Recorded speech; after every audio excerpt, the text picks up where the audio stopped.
Dumating na nga ang kapalit ng nasira nating. Ito ang kwentong studio ni Quick Lena. info lang para sa mga bandang nag-hesitate or curious kung gaano ba talaga kalaki ang ating silid rakrakan. So nakikita mo naman dito, no? 'Di ba?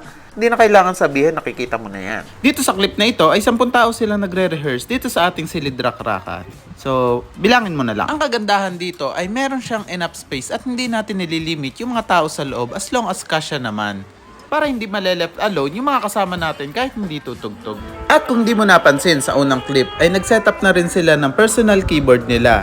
So huwag ka mag-alala dahil kung trip mo rin magdala ng personal keyboard ay meron na rin ditong keyboard stand at keyboard bench. Sila pala mga kapatid natin sa ministry and second week na nila magre-rent sa atin dito sa ating silid rakrakan. And dito nga sa video na ito ay naka 6 hours sila. Sa oras na to ay wala ako kaya dito lang ako sa kisame pasilip-silip sa kanila.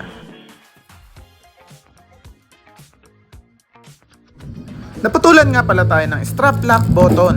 Saan ba natin ito ginagamit tong strap lock button?